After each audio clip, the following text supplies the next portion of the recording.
ಇನ್ನು ಕೇಂದ್ರ ಬಜೆಟ್ ನಲ್ಲಿ ಕರ್ನಾಟಕಕ್ಕೆ ಏನು ಸಿಕ್ಕಿಲ್ಲ ಅನ್ನೋದು ಕಾಂಗ್ರೆಸ್ ಅಸ್ತ್ರ ಮಾಡ್ಕೊಂಡ್ಬಿಟ್ಟಿದೆ. ರಾಜ್ಯಕ್ಕೆ ಏನ್ ನೀಡದೇ ಇರೋದು ಕನ್ನಡಿಗರಿಗೆ ಮಾಡಿರುವಂತ ದ್ರೋಹ. 7 ಕೋಟಿ ಕನ್ನಡಿಗರಿಗೆ ಏಳಿ ಎದ್ದೇಳಿ, ಇಲ್ಲ ಅಂದ್ರೆ ನಿಮ್ಮನ್ನ ಭಾವನಾತ್ಮಕವಾಗಿ ಮುಗಿಸ್ಬಿಡ್ತಾರೆ, ಗುಲಾಮರನ್ನಾಗಿ ಮಾಡಿಕೊಳ್ತಾರೆ, ಎಚ್ಚೆತ್ತುಕೊಳ್ಳಿ ಅಂತ ಡಿ.ಕೆ. ಸುರೇಶ್ ಅವರು ಕರೆ ಕೊಟ್ಟಿದ್ದಾರೆ. ಈಗ ಕರ್ನಾಟಕ ಜನರ ಆಶೀರ್ವಾದದಿಂದ ಇನ್ನು ಬಿಜೆಪಿ ಮರಿಬಾರದು ಅಂತ ಎಚ್ಚರಿಕೆಯನ್ನ ಕೂಡ ಕೊಟ್ಟಿದ್ದಾರೆ. ಎಚ್ ಡಿ ಕುಮಾರಸ್ವಾಮಿನ ಮಾಗಡಿ ಬಾಲಕೃಷ್ಣ ಟಾರ್ಗೆಟ್ ಮಾಡಿದ್ದಾರೆ. ಏನ್ ನಿಮ್ ಕಾಲಿಡದ್ ನಾವು ಕೇಳ್ಬೇಕಾ? ರಾಜ್ಯದ ಚಿತ್ರ ನಿಮ್ಗೆ ಗೊತ್ತಿಲ್ವಾ? ಕೇಂದ್ರದ ನಿಮ್ಮ ಬೇಳೆ ಬೇಯಲ್ವಾ ಅಂತೆಲ್ಲ ಕೇಳಿದ್ದಾರೆ. ಆದ್ರೆ ಕೇಂದ್ರ ಸರ್ಕಾರ ಕರ್ನಾಟಕಕ್ಕೆ ಕಳೆದ ವರ್ಷಕ್ಕಿಂತ 10ರಷ್ಟು ಹೆಚ್ಚಿಗೆನೆ ಕೊಟ್ಟಿದೆ ಅಂತ ಹೇಳಿದ್ದಾರೆ. ಕರ್ನಾಟಕಕ್ಕೆ ಬರಬೇಕಾದಂತ ತೆರಿಗೆ ಹಣನೂ ಇಲ್ಲ.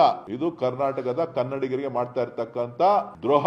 ನಾನು ಕನ್ನಡಿಗರಿಗೆ ಕರೆಯನ್ನ ಕೊಡ್ತಾ ಇದ್ದೇನೆ, ದಯವಿಟ್ಟು ಮಲಗಿದಿರಿ, ಎದ್ದೇಳಿ. ಕೇವಲ ಭಾವನಾತ್ಮಕವಾಗಿ ನಿಮ್ಮನ್ನ ಮುಗಿಸ್ತಕ್ಕಂತ ಒಂದು ಕೆಲಸವನ್ನ ಮಾಡ್ತಾರೆ. ಕರ್ನಾಟಕದ ಜನ ನರೇಂದ್ರ ಮೋದಿ ಅವರಿಗೆ ಆಶೀರ್ವಾದ ಮಾಡಿದ್ದೆ. ಕರ್ನಾಟಕದ ನರೇಂದ್ರ ಮೋದಿ ಅವ್ರಿಗೆ ಆಶೀರ್ವಾದ ಮಾಡಿದ್ದಕ್ಕೆ ಅವ್ರಿಗೆ ಬೇಸರ ಇಲ್ಲ, ತನ್ನಗ ಮಾಡಲಿಲ್ಲ ಜನ ಅಂತ ಅವ್ರಿಗೆ ಇನ್ನೂ ಕೋಪ ಅರಗಿಲ್ಲ. ರೂರಲ್ ಅಲ್ಲಿ ಸಿ D K. Suresh is still not out of that defeat shock. Manjunath ಮೇಲೆ ಸೋತಿರೋ ಶಾಕ್ ಇದೆಯಲ್ಲ, ಅದು ಅವರನ್ನ ಬೇರೆ ಎಲ್ಲದಕ್ಕೂ ಪ್ರೇರೇಪಿತನಾಗಿ ಕೆಲಸ ಮಾಡಿಸ್ತಿದೆ ಅಷ್ಟೇ. ನರೇಂದ್ರ ಮೋದಿಗೆ ಆಶೀರ್ವಾದ ಮಾಡಿದ್ದಕ್ಕೆ ಇವ್ರಿಗೆ ಬೇಸರ ಅಲ್ಲ, ಇವ್ರಿಗೆ ಆಶೀರ್ವಾದ ಮಾಡಲಿಲ್ಲ ಜನ ಅಂತ. ಯಾರಿಗೆ? ಸುರೇಶ್. ಹಾಗಿದ್ರೆ ಕಳೆದ ಚುನಾವಣೆಯಲ್ಲಿ 25 ಕೊಟ್ಟಿದ್ರಲ್ಲಪ್ಪ ನರೇಂದ್ರ ಮೋದಿಗೆ, ನಿಮ್ಮೊಬ್ರನ್ನ ಗೆಲ್ಸಿದ್ರಲ್ಲ, ಅವತ್ತಿ ಮಾತು ಹೇಳಲೇ ಇಲ್ಲ. ನೀವು ಹೇಳಲೇ ಇಲ್ಲ ಯಾವತ್ತಿ ಮಾತನ್ನ. ನರೇಂದ್ರ ಮೋದಿ ಅವರು ಕೊಟ್ರಲ್ಲ ಅಂತ ಬಟ್ ನಿಮ್ಮನ್ನು ಗೆಲ್ಸಿದ್ರು ಅಂತ ಸುಮ್ಮನೆ ಆಗ್ಬಿಟ್ರ ಅಷ್ಟೇ. ಸುರೇಶ್ ರಾಜ್ಯಕ್ಕೆ ಆಗಿರುವಂತ ಅನ್ಯಾಯದ ವಿಚಾರ, ರಾಜ್ಯಕ್ಕಾಗಿರೋ ಅನ್ಯಾಯ ಪ್ರತಿ ಬಜೆಟ್ ಅಲ್ಲೂ ಆಗಿದೆ. ಈಗ ನಿಮ್ ಕಾಲದ ಬಜೆಟ್ಗಳನ್ನು ತೆಗಿಲ್ಲ, ಚಿದಂಬರಂ ಬಜೆಟ್ಗಳು ಏನೇನಿತ್ತು ಅಂತ ನಾನೇ ಹ್ಯಾಂಡಲ್ ಮಾಡಿದೀನಲ್ಲ. ಹಾಗೆ ನೋಡಿದ್ರೆ 13-14ರಲ್ಲಿ ಆದ್ರೆ ಕರ್ನಾಟಕಕ್ಕೆ ಇನ್ನಷ್ಟು ಕೊಡಬೇಕಾದಂತಹ ಸರ್ವ ಯೋಗ್ಯತೆ ನಮಗಿದೆ. 10% ಕೊಟ್ಟಿದ್ದೀವಿ ಅಂತ ಹೇಳ್ತಾರಲ್ಲ ಮೋದಿ, ಪ್ರಹ್ಲಾದ್ ಜೋಶಿ. ಎಲ್ಲಿಂದ ಕೊಟ್ರಿ ಸರ್ ಅದನ್ನ? ಏನು ಫ್ರೀ ಕೊಟ್ಬಿಟ್ರ? ನಮ್ಮಿಂದ ಹೋಗ್ತಾರೋ ಮೋದಿ ನಿರ್ಮಲಾ ಸೀತಾರಾಮನ್ ಎಂಬ ಕರ್ನಾಟಕದಿಂದ ಗೆದ್ದು ಹೋದಂತಹ ಮನೆ ಮಗಳು ನಿರ್ಮಲಾ ಸೊಸೆ ಅಥವಾ ಅಮ್ಮ ಎಂತದ ಒಂದು ಕೊಟ್ಬಿಟ್ರ ಪ್ರೀತಿಯಿಂದ, ಬಾರೋ ಮಗನೆ ಹಾಕೊಳ್ಳೋ ಇನ್ನೊಂದು 2 ಜಿಲೇಬಿ ನೀನು ಅಂತ ಹಾಕೊಟ್ಬಿಟ್ರ. ಅಷ್ಟೇ ತೆರಿಗೆ ಕಲೆಕ್ಷನ್ ರೈಸ್ ಆಗಿದೆ ನಮ್ದು. ನಿಮಗೆ ಯಾಕೆ ಮೋಸ ಮಾಡ್ತೀರಿ? ಪ್ರಹ್ಲಾದ್ ಜೋಶಿನೂ ಮೋಸ ಮಾಡಬಾರ್ದು ಕರ್ನಾಟಕಕ್ಕೆ ಅನ್ಯಾಯ ಆಗಿರೋದು ನಿಜ.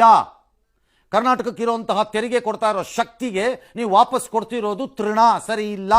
ಫೈನಾನ್ಸ್ ಕಮಿಷನ್ ಅಲ್ಲಿ ನಮಗೆ ದ್ರೋಹ ಮಾಡಿದ್ದೀರಿ. ಅದಕ್ಕೆ ನೀವು ಮತ್ತೆ ಬಸವರಾಜ ಬೊಮ್ಮಾಯಿ ಇದ್ದ ಕಾಲದಲ್ಲಿ ಆಗಿದ್ದಂಥ ದೌರ್ಭಾಗ್ಯದ ಮೋಸ ಅದು. ಆಗ ಒಪ್ಕೊಂಬಂದಿದ್ದರಿಂದ ಹಣೆ ಬರಹ ಇದನ್ನು ಅನುಭವಿಸ್ತಾ ಕೂತಿದ್ದೀವಿ ಇವತ್ತು. ಈಗ ಫೈನಾನ್ಸ್ ಕಮಿಷನ್ಗೆ ಹೋಗಿ ಹೇಳಿ ಅಂತ ನಿರ್ಮಲಾ ಸೀತಾರಾಮನ್ ಪುಕ್ಕಟೆ ಅಡ್ವೈಸ್ ಕೊಡ್ತಾರೆ ನಮ್ಮ ರಾಜ್ಯಕ್ಕೆ. ನಮ್ಮ ರಾಜ್ಯದ ರೋಗ ಕಂಡುಕೊಂಡವ್ರನ್ನೆಲ್ಲ ಆಯ್ಕೆ ಮಾಡಿದವ್ರು ನಮ್ಮ ಕಪ್ಪಾಳಕ್ಕೆ ಹೊಡಿ. ನಮ್ಮ ರೋಗ ಏನು ಮಾಡೋಣ? ಈ ಥರದವ್ರನ್ನ ಆಯ್ಕೆ ಮಾಡಿನೇ ಈ ಪರಿಸ್ಥಿತಿಗೆ ಬಂದಿರೋದು ನಾವು. ಏನು 10% ಜಾಸ್ತಿ ಕೊಟ್ಟಿರೋದು? ಎಲ್ಲಿಂದ ಕೊಟ್ಟಿದ್ದೀರಿ ಸರ್ 10% ನೀವು? ನಮ್ಮದು ತೆರಿಗೆ ಕಲೆಕ್ಷನ್ ರೈಸ್ ಆಗಿದೆ, ಅದು ಕೊಟ್ಟಿದ್ದೀರಿ, ಕೊಡಬೇಕು. ಏನ ಮಾಡ್ಕೊಳ್ಳಿ ಹೋಗಿ. ದಿವಾಳಿ ಒಂದು ನಿಜ ಒಪ್ಕೋತೀನಿ ಬೇಕಾರೆ, ಕಾಂಗ್ರೆಸ್ ಸರ್ಕಾರ ಅಧಿಕಾರಕ್ಕೆ ಬರುವ ಆತುರದಲ್ಲಿ ಅವೈಜ್ಞಾನಿಕವಾದಂತಹ ಈ ಗ್ಯಾರಂಟಿ ಸ್ಕೀಮನ್ನು ತರದೇ ಇದ್ದಿದ್ದಾರೆ. ನಾನು ಹೇಳ್ತಿರೋದು ಅವೈಜ್ಞಾನಿಕವಾಗಿ. ಯಾಕಂದ್ರೆ ನೀವು ಬಿಜೆಪಿಯವರು ಏನು ಸತ್ಯ ಹರಿಶ್ಚಂದ್ರ ಮೊಮ್ಮಕ್ಕಳು ಮರಿಮಕ್ಕಳಲ್ಲ. ನೀವು ಅದೇ ಗ್ಯಾರಂಟಿಗಳನ್ನೇ ತಂದಿದ್ದೀರಿ, ಬೇರೆ ಬೇರೆ ರೂಪದಲ್ಲಿ ಅಷ್ಟೇ, ಬೇರೆ ಬೇರೆ ರಾಜ್ಯಗಳಲ್ಲಿ. ನೀವು ತಂದಿಲ್ವೇ? ತಂದಿದ್ದಾರೆ. ಸುಮ್ಮನೆ ಬಿಡ್ತೀರಲ್ಲ ರೈಲ್ನ ಕುತ್ಕೊಂಡು. ಅವೈಜ್ಞಾನಿಕವಾಗಿ ತಂದ ಕರ್ನಾಟಕದಲ್ಲಿ ತಂದುಬಿಟ್ಟಿದ್ದೇನಿದೆ ಅದು ನಮ್ಮನ್ನು ಹಿಂಡ್ತಾ ಇದೆ. ಹಾಗಾಗಿ ನಮ್ಗೆ ಹಿಂದೆಂದಿಗೂ ಅನ್ಯಾಯ ದೊಡ್ಡದಾಗಿ ಕಾಣಿಸ್ತಿದೆ ನಮಗೆ.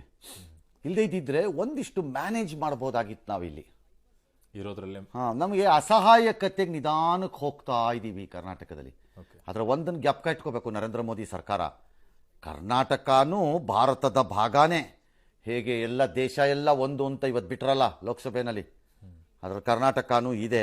ಮತ್ತು ಆ ಕರ್ನಾಟಕ ನಿಮ್ಮ ಗುಜರಾತ್ಗಿಂತ ಮೊದಲೇ ಬೆಟರ್ ಕಾಂಟ್ರಿಬ್ಯೂಷನ್ ಕೊಟ್ಟಿದೆ ಈ ದೇಶಕ್ಕೆ. ಅದನ್ನು ನೆನಪಿಟ್ಕೊಳ್ಳಿ. ಎಸ್. ಬಟ್ ಈ ಗುಲಾಮರನ್ನಾಗಿ ಏ ಮಾಡಿಕೊಳ್ಳುತ್ತಾರೆ ಯಾವನನ್ನು ಗುಲಾಮ ಮಾಡಕ್ಕಾಗಲ್ಲ, ಯಾವೊಂದು ಕಾನ್ಸ್ಟಿಟ್ಯೂಷನ್ ಚೇಂಜ್ ಮಾಡಕ್ಕಾಗಲ್ಲ. ಇದನ್ನ ಪದೇ ಅವ್ರು ಬಿಡ್ತಾರೆ ಅಂತ ನಾವು ಇಲ್ಲಿ ಬಿಟ್ಕೊಂಡು ಕೂತ್ಕೊಳಕ್ಕಾಗಲ್ಲ. ಮುಂದಕ್ಕೆ ಹೋಗ್ರಿ, ಸರ್. ಸೌತ್ ಇಂಡಿಯಾ ಮುಂದಕ್ಕೆ ಹೋಗ್ರಿ, ಸಾಕಿ ಇವ್ರದ್ದು ಆಟಗಳು ಯೂಸ್ಲೆಸ್ ವೇಸ್ಟ್ಗಳು.